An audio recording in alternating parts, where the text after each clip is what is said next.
clearly, loud and clear. Good morning, and I hope you're well. Yeah, good morning. Very well, thank you. Doing very well, thank you. I'm sure you've been, because it's been 2 days. Okay, so from Alan addressing the Ghanaian populace on Monday, and then the MPP subsequently responding to him. What are your views about, first, let's start with Alan Kyerematen, his decision to leave the party. Was it the best decision? Well, I think that depending on where you stand, you can say whether it's the best or not. Clearly, to him in person, I think that is the best decision for him. If you have an ambition to do something, you look for avenues, you look for opportunities, you look for your skill set, you look for the tools. Perhaps he feels that he has obviously the skill set, the competencies to achieve his ambition that he's held for so many years. Obviously, he was looking for the opportunity in the Constitution, perhaps two opportunities. One, to ride on a political party to achieve that ambition. Two, to go independent to achieve that ambition. He had worked in the party for so many years, everybody knows, and looking forward to ride on the party to achieve that ambition. Over the years, perhaps he'd been told to wait, and he feels that this time around, looking at his age, clearly when he started, I'm sure he was somewhere 40-something, 50-something. And now he's in the twilight of his age. So demographically, if he's not able to take the first opportunity that the Constitution says, or maybe one of the opportunities that the Constitution says, which is to ride on a political party, I don't think that, waiting for the political party again would be feasible, looking at his age. And so going independent, I think, is the next route. And so for him in person, I think that is the right decision to take. People could argue from obviously the party position whether it's a good decision. That is a different argument. But on his person, in his person's, perspective, from his person's perspective, I would say that is a good decision that he took. So from the perspective of the fact that age was catching up with him, he's turning 68 this October, and so it was now or never. I mean, you hear young people, saying that we're no longer going to vote older people again, because obviously what we have been through, we've seen, in our own country and very, close to us, that is in Nigeria, in Ghana. Evidently, we've seen what we get when people are aged. So there's a huge talk about, not to give, votes to elderly people. I'm sure he's in the environment. I'm sure he's heard it. Many people have heard it. So if technically he gives away this particular opportunity, now do the math. And it's not like if he has to wait till, let's say, the next opportunity, he's going to get it anyway.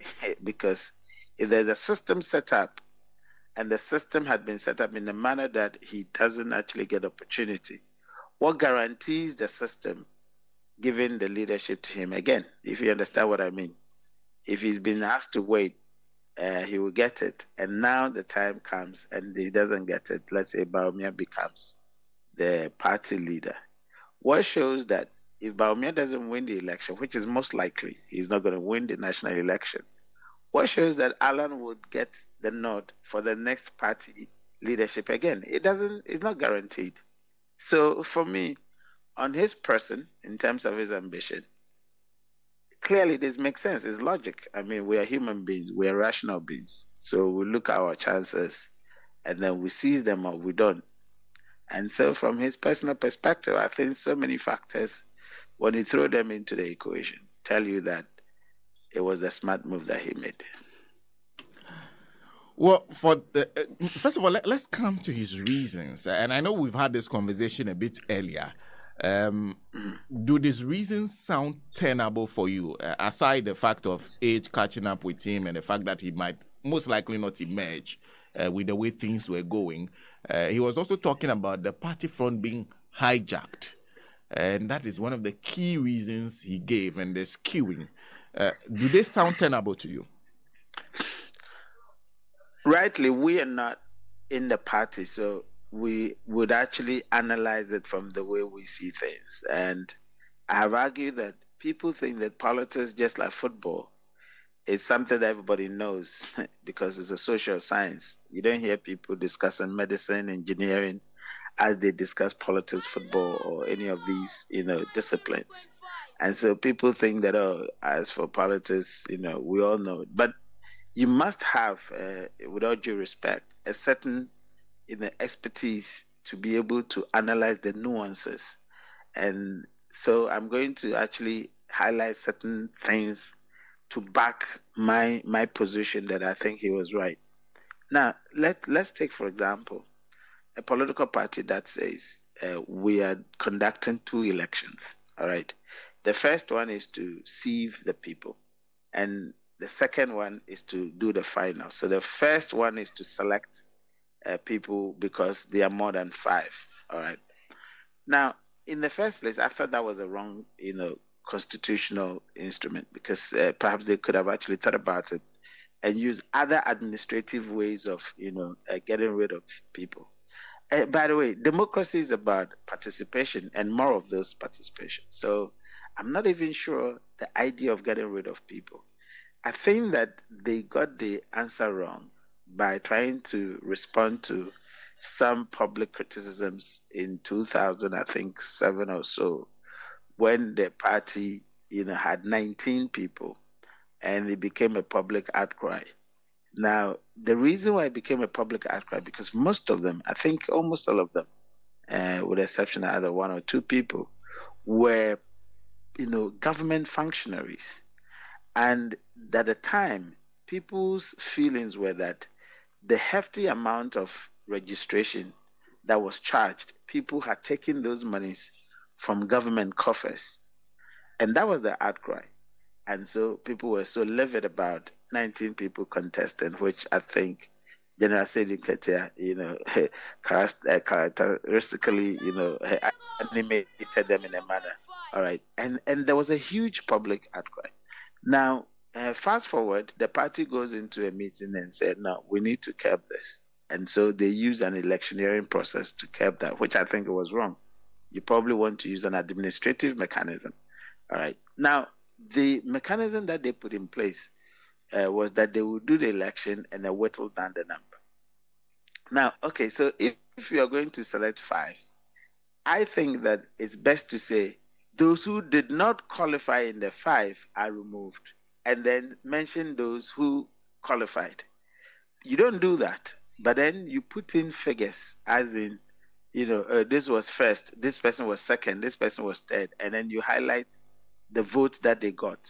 Essentially, what you have done is that you have prejudiced the subsequent elections. Why am I saying that? In politics, in campaigning, or in elections, we have something called endorsements. The reason why endorsement is very potent and very crucial in campaigning and election is that some voters who actually lack, adequate information or adequate analytical capabilities, which sometimes we use the word, information asymmetry. They look up to some of us, those they think they are political elite, to make their judgment or to make their, electoral choices, if you understand the point I'm making. So we'll make references like, if you go to Choba and people are arguing, don't you hear references like, Kwesi Pratt can say, Kweku Bako can say, they make references to those things. It means that they look up to people who they think are capable and have the competency in understanding the political system, for their own voter choices. So immediately you name who was top. And remember, this was delegate, super delegate, elections, which means the top echelons of the party. So immediately you mentioned that this person got 78, this person got this. The assumption is that the top actually prefers this candidate who won. All right. So you have prejudiced the entire process in the first place. And so, if we want to look at whether the idea that the system was unfair from him when he outlined these issues, if you want to analyze it, you come to a conclusion that indeed it was unfair, whether it was constitutional or it was somebody's, some group of people's thinking. It was unfair in the first place. If it was constitutional, I think they must start taking, steps to change that, because they could have easily said that these 3 people did not make it to the top 5. Done. And that the top 5 are these people, not in any important order or in any hierarchical order. These are the names. Then everybody knows that, okay, these 5 qualify and they are going to. But you then say, oh, this one chop first, this one chop second. Sorry to use pidgin. And then those backers would use that content to do, as we know, fake news saying that, oh, already the party has chosen this. We saw that in the COVID briefings. Every briefing that the president had, the NPP campaigners actually used it for the electioneering campaign, including even the food that was shared, which was a COVID, intervention. They used it as a campaign material because we are in day and age of social media.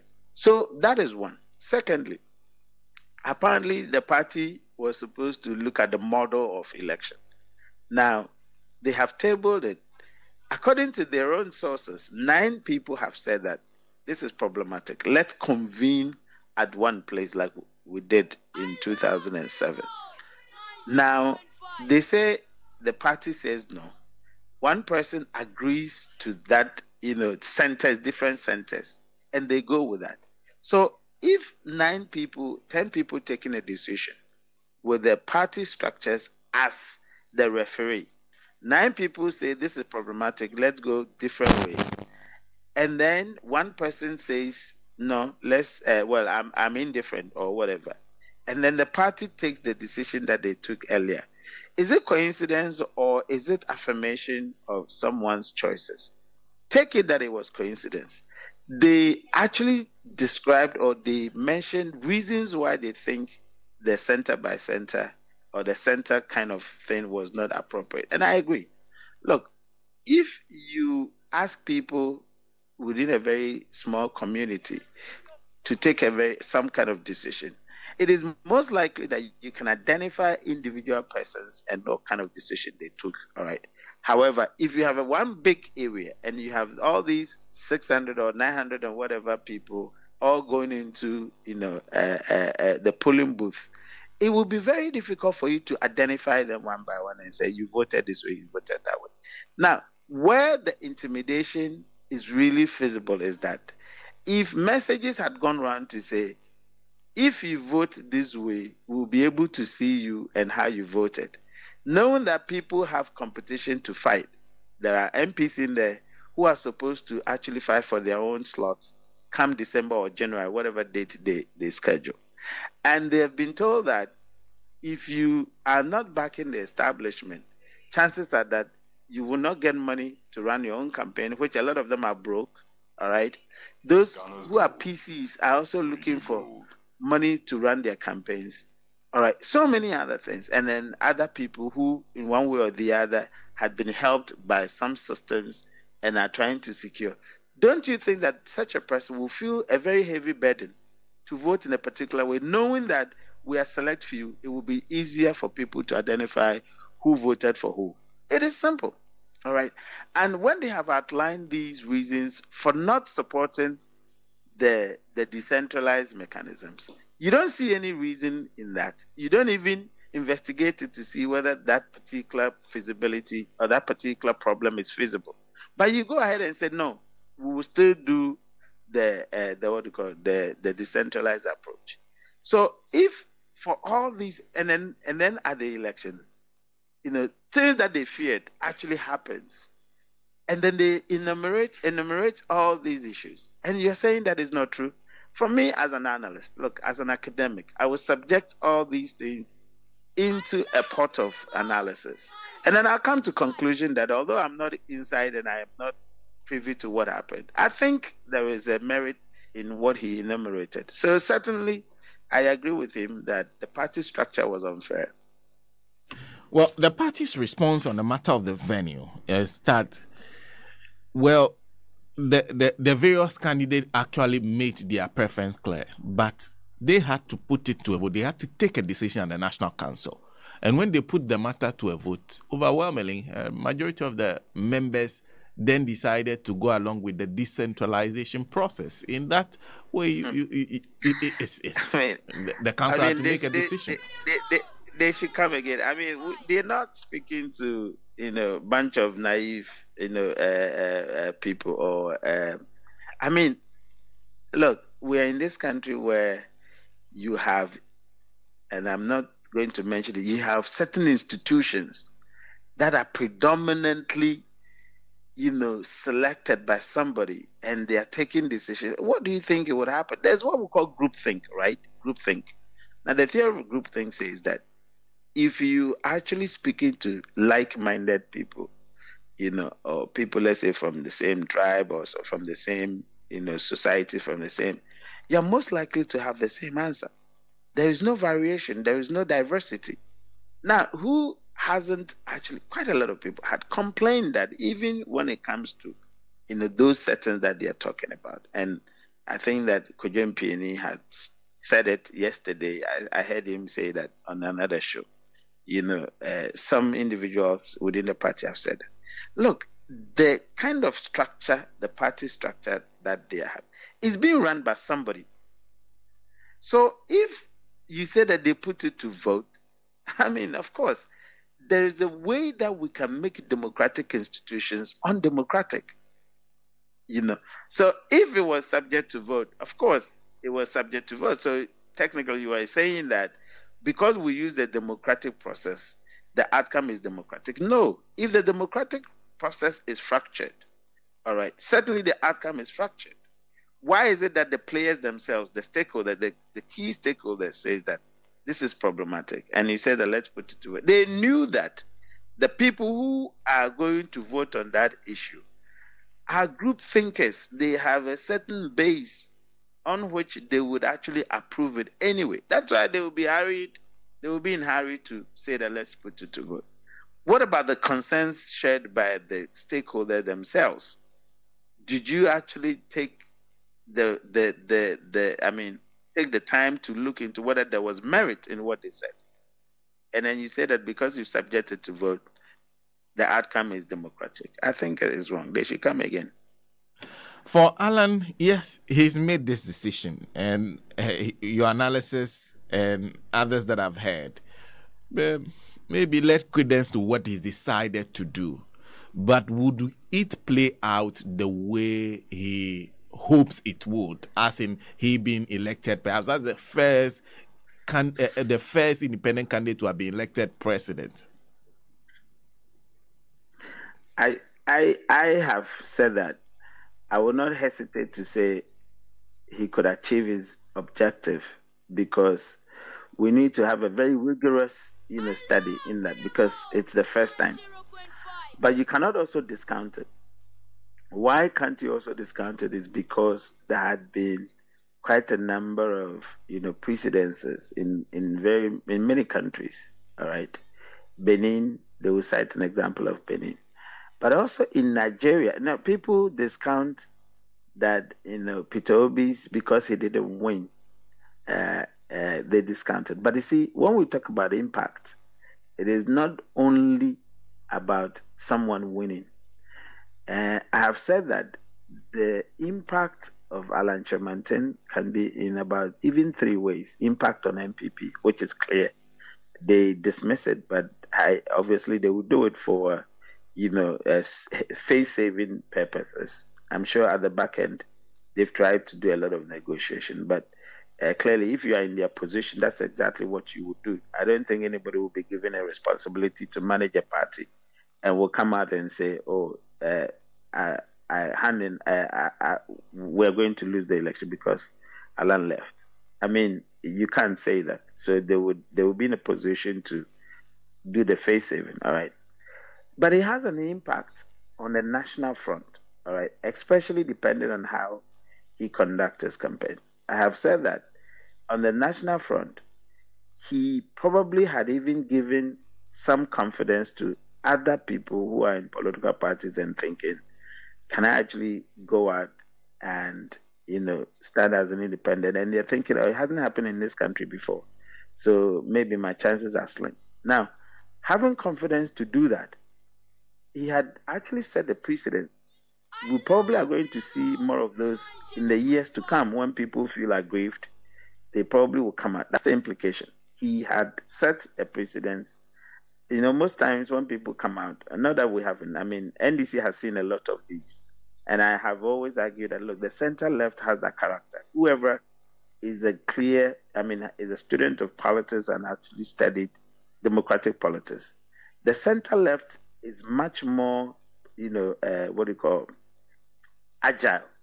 And they are very, the people in the center left are very quick to rise up against their leadership than the center right. And so whenever I'm teaching my students, I tell them that the liberal left, which is in our system, you call it NDC, must have an entirely different way of managing their people, because their people are radical. They feel aggrieved and they are quick to react to that.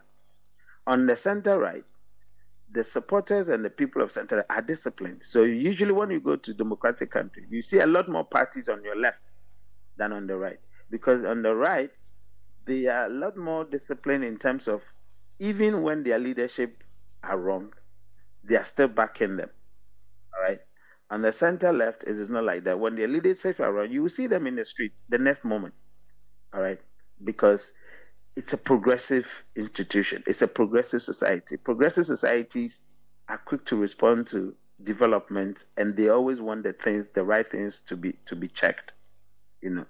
So you are going to have quite a lot of people in the political parties who, in future, when they feel aggrieved, they will say, "Oh, Alan even did it," and perhaps the country responded in a certain manner, so they would do it. That's one precedence that he said. The other implication for the nation is that you may never know. It could become like a certain kingmaker position. And I'm saying this because I have said it again that, look, people sometimes can experience dilemma in their voting choices. And in this case, in the previous period, if you look at CPP, PNC, and the vote that they get, you could almost say that these are their core members, core support bases who vote for these parties because of the kind of vote they get, like 1%, less than 1%, 1 point something percent. So it is almost like the true CPP, PNC people who would go out and vote. Most of the independent and floating voters would hover between NDC and PP. In fact, I have always dismissed the idea that these parties have a standing 40%. There is not a standing 40% because the parties don't even have the data in terms of large data set to say that this is the numbers that is in our books. All right. If they have, they can prove me wrong for that. But we all know that the parties, apart from the core activists and the party workers, etc., the membership records are not kept. So we can't tell that MPP had 1 million in their record, so to speak, to say that these are staunch MPP members or supporters who will go and vote. I'm not sure that the NDC has it either, not the CPP, not the PNC. I don't think so.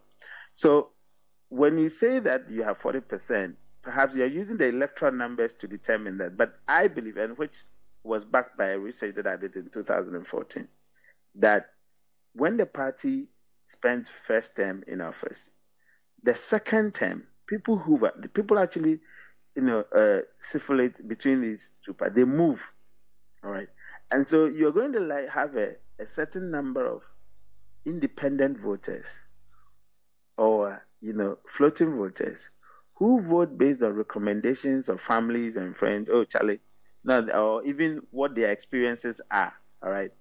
This MPP government has so disappointed us that I can't believe that we voted for Nana, all right? He has that experience, and he's cocksure that he's going to vote NDC, all right?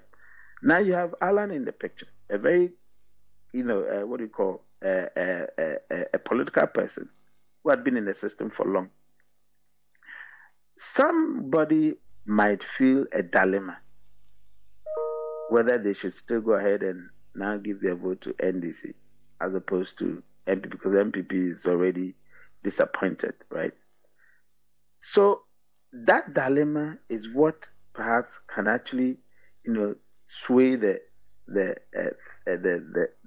pendulum, and then perhaps have a huge implication on this political system. So I say that we must be cautious in the way we analyze it, because it could fundamentally affect the democratic structure of the country, especially if his campaign is competent. I mean, if he runs a very competent campaign, all right, that can happen, and that can have an implication for this particular system. Knowing that people had been talking about third force not necessarily a political party, but a certain political effect on the system. It can actually happen, but it will all depend on how he runs his campaign and how competently he does that. Okay, so two things. One, precedence does not, because we've seen a couple. Can you compare him? I think the question should be, can you compare him to what has happened to independent candidates in the past, and what makes him unique and stand out to the point that he must succeed where other independent candidates failed in the past? Okay, now I'll take them one by one to have a look. Let's look at from the MPP side. At least I think that was the first time, right? Rekubebe actually pulled out. I think in 1996 thereabout, right? Now, Rekubebe, when he pulls out, he forms a political party. Now, I have said that it is difficult for people to leave their political party of abode, right? Because it is like taste buds. Ideology is like taste buds. You don't quickly change your taste for food, all right?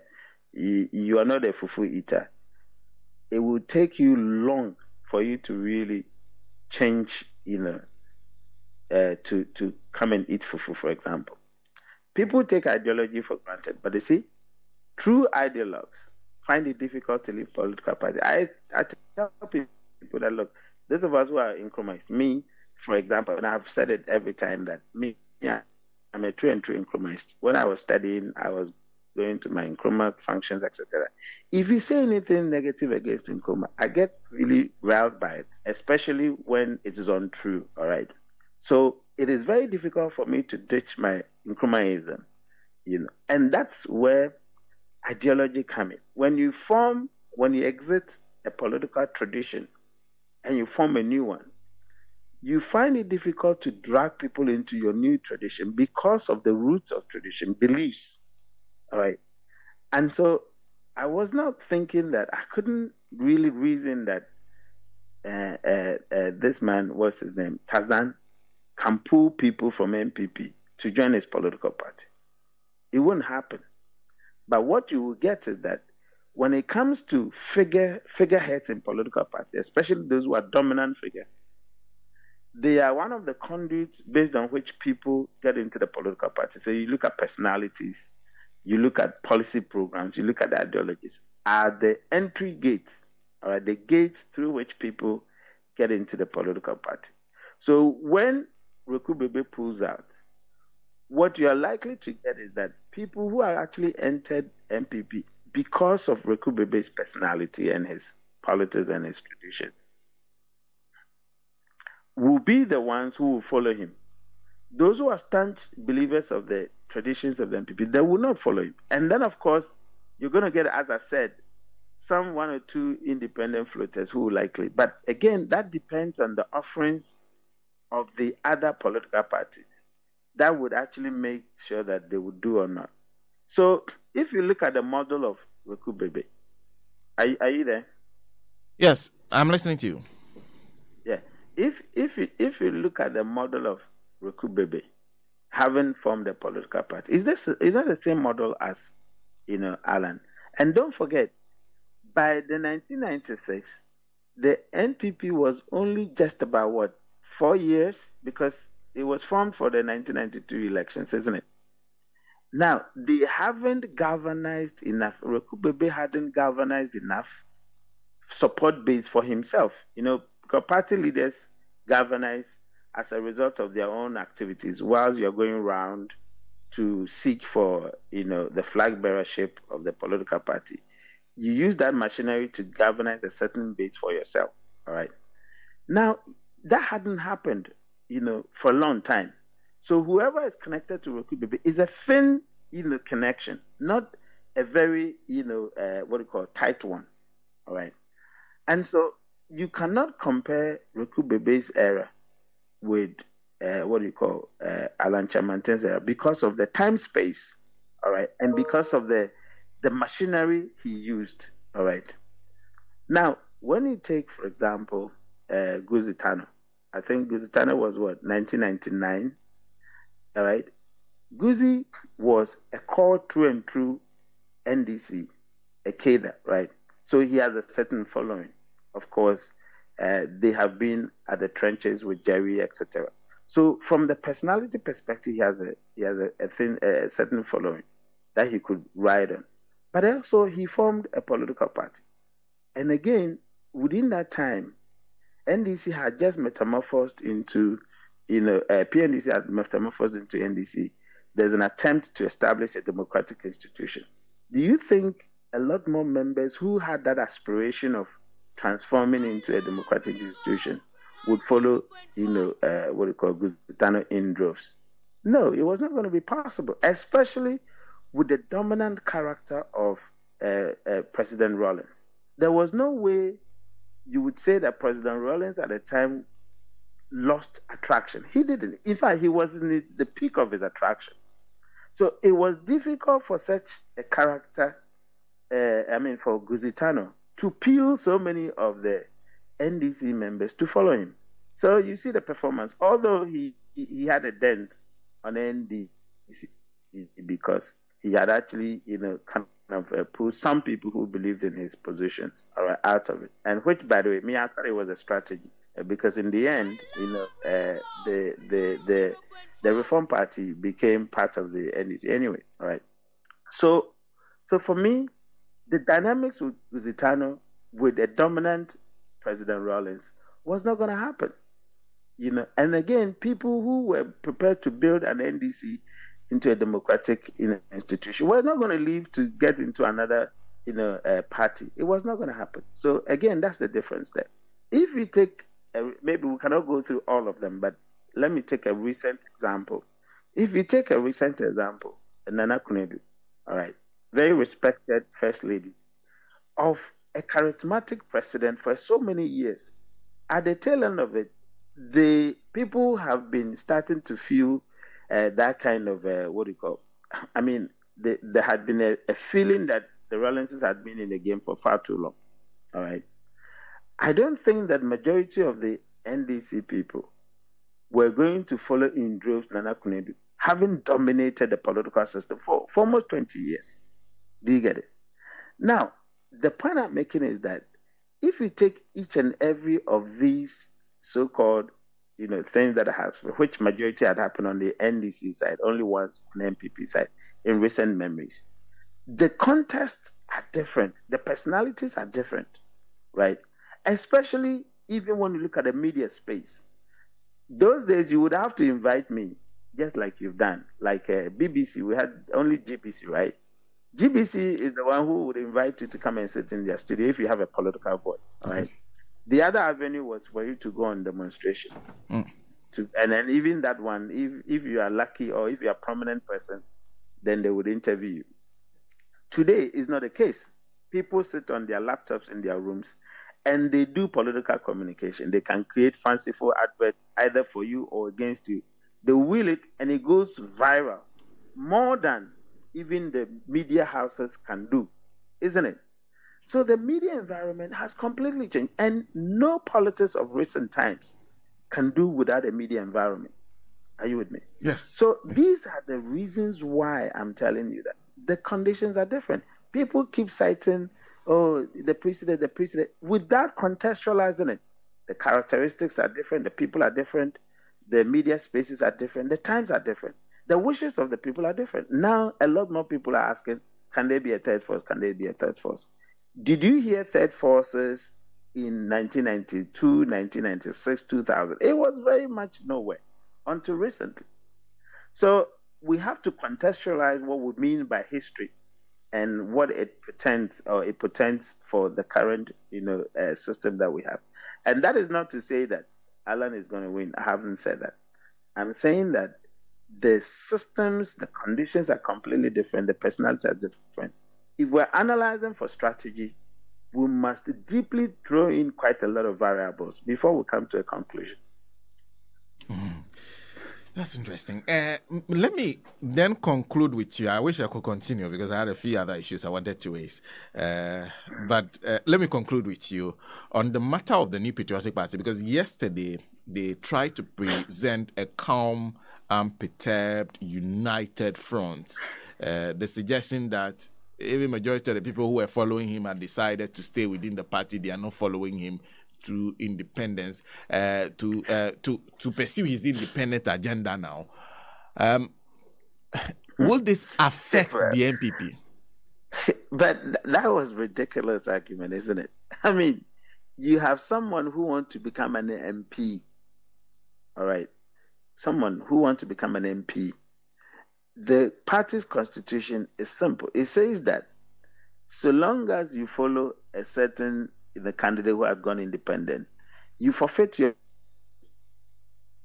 Now, if you are in a stronghold, if you are in a particular place that is MPP stronghold, and Alan goes independent, I mean, per calculation, unless you're not critical enough, are you going to jettison a party stronghold to go independent, knowing that that place, once you win your primaries, you will win your member parliamentary election anyway to become an MPP member of parliament? Would you just sit and follow Alan? It is completely illogical for anybody to do that, unless, of course, the person has a certain magic to convert that MPP stronghold into an independent kind of thing.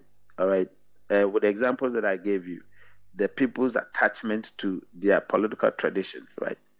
So the person can low-key be supporting Alan, but in the public declare that I'm no longer following, knowing the consequences that you automatically forfeit your membership. So it's no brainer.